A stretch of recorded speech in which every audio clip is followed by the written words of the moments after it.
Hey everyone, welcome to Rough Riders. Back at you with another video update for the YXZ. And today we're going to talk about windshields and windscreens. And you know, my wife and I have been trying to figure out what we want to do around a windshield for the side-by-side. Keep the debris and dust and everything out.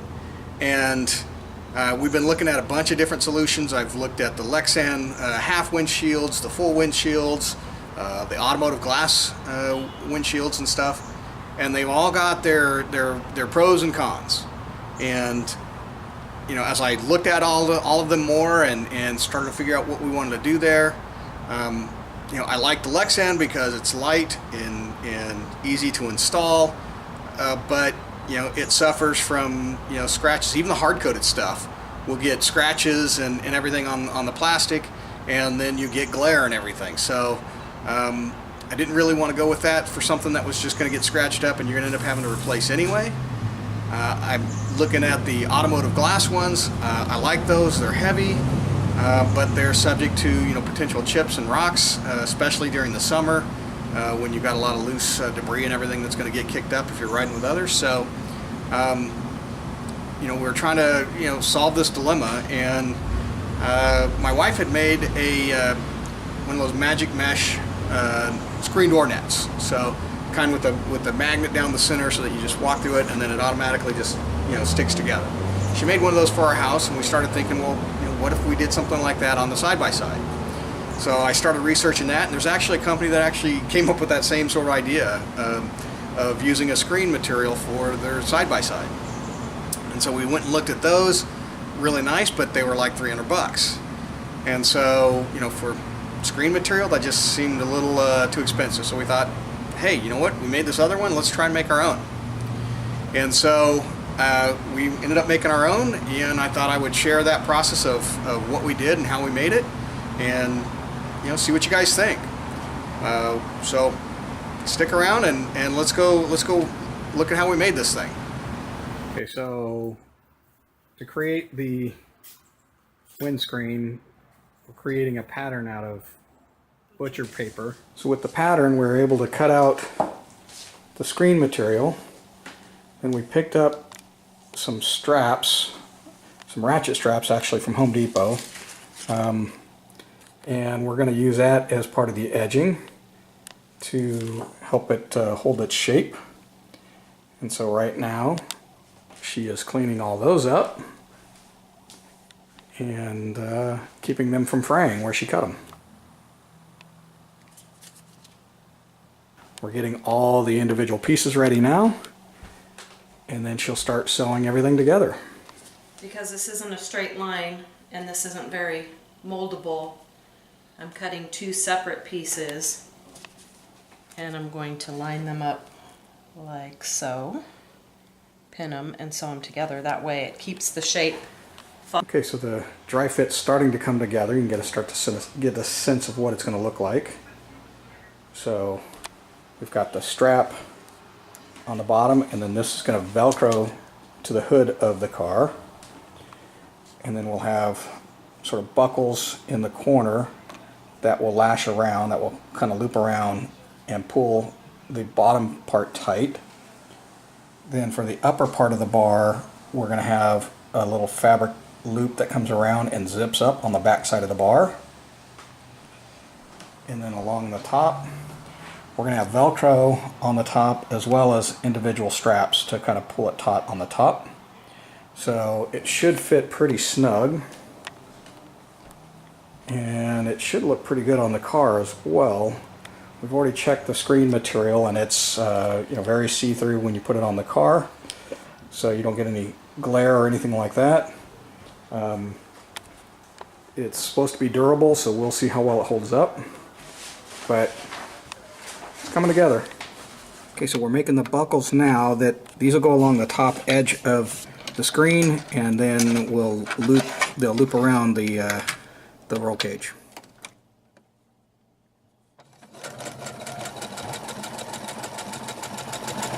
So this is the completed tab and buckle, and it has a reinforced stitch on it so that it should hold up really well when you cinch it down. So next we're taking the buckle and adding the Velcro tab, and it's two pieces. We've got the soft, fuzzy stuff there, and then the grip side there, so that way it can go through, loop around, and come back to grab on and cinch up everything. So that's what we're doing now.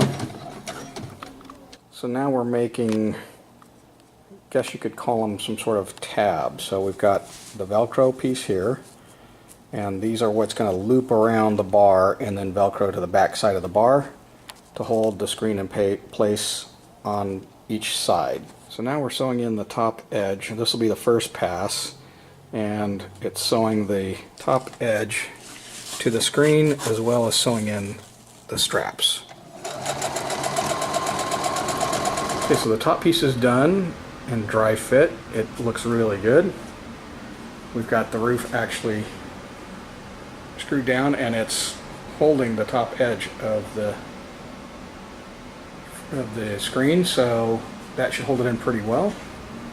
So next we're working on the sides. We've got the Velcro for the top corner, and then we've got the straps or tabs with Velcro on the back side that will secure the screen to the roll cage. Okay, and now we're sewing the other side. And by we, I say she. Okay, we got the sides done. See, the fit is coming together really, really nice. Valerie made the sides so that, it comes all the way around to the back side of the bar. And then the lower one comes to the side of the bar. And then it snugs right up against the roof. So now we're just lining up where the Velcro is going to sit on the front of the car. And then we'll tack that all down. Then we still have to make one more piece here, so we're going to tack it with Velcro here and here as well as all the way up here and up this side. And then we'll put a smaller piece of Velcro in here so that this part will be a little loose, but the rest of it will be held in place. You can see that it visibility should be really good. View from the inside. It's like you can't even see it there. Here's the final product. Everything's pretty much done. We've added Velcro to the bottom pieces down here, so that holds the screen nice and taut. We've haven't added the adhesive back Velcro down the sides yet because we're waiting to obviously finish powder coating the frame. We haven't got that scheduled yet. So what we've got now is just a temporary sort of solution here, just kind of holding everything in, but adding the adhesive back stuff will be pretty easy. But there's a look at the inside, how the straps work. They just kind of loop back onto themselves. All told, we spent about $50–60 worth of materials is what we ended up using. We actually spent a little bit more than that because we modified the design after we were in the process of laying everything out. We were going to use zippers on these instead. We switched them over to Velcro, and so we got zippers that we don't need. We got some extra buckles because we were going to use buckles on the lower part, but we ended up changing that to Velcro as well, so we got some buckles we don't need. So we probably spent about $75 worth of materials, but only needed probably about $50–60 if we'd had this design straight from the get-go. But there you have it. I think it's going to be a great summer solution. It'll do great for keeping the debris and stuff out. We'll see how it does with dust. I don't know if it's going to let the dust pass right through or not. Don't know. But for summer riding, I think this will do well, and we'll probably end up going with a glass windshield for winter riding. So there you go. DIY windscreen. So please leave your comments and questions below. I'll do my best to answer those as quickly as I can. And thanks for watching, and if you like what you see here, please subscribe.